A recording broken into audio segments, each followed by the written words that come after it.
Habang lumalalim ang iyong pag-unawa sa mga ebanghelyo, makikita mong ang Lucas ay pre-trib, ang Marcos ay mid-trib, at ang Mateo ay post-trib.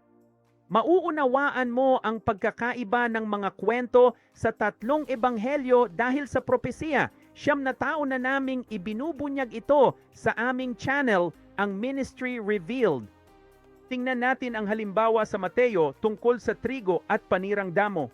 Dahil inaakala ng marami na pag-aani lang ito, iniisip nilang walang pre, mid o post-trib at sa katapusan lang ng 1,000 taon, mangyayari ang lahat, bagay na malayo sa katotohanan. Dahil sa Mateo 13, sinasabi nito na ito ay mangyayari sa panahon ng kaharian ng langit at ang kaharian ng langit ay tungkol sa paghahari ng 1,000 taon. Nga pala, ang terminong iyon ay matatagpuan lamang sa Ebanghelyo ni Mateo at iyon ay dahil ang Marcos at Lucas ay bahagi ng kaharian ng Diyos.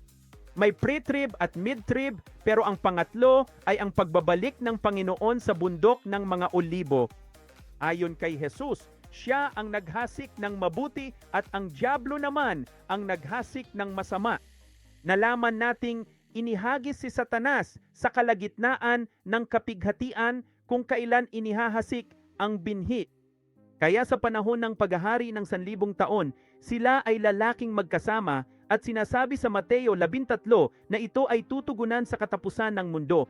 Ang terminong iyon ay nasa Ebanghelyo ni Mateo at nauugnay sa pagtatapos ng 1,000 taon kung kailan pakakawalan si Satanas upang tipunin ang mga bansa laban sa Panginoon gaya ng dami ng buhangin sa dagat. Naitanong mo na ba kung bakit napakarami nila? Dahil ang binhi ay lalaban na sa Panginoon.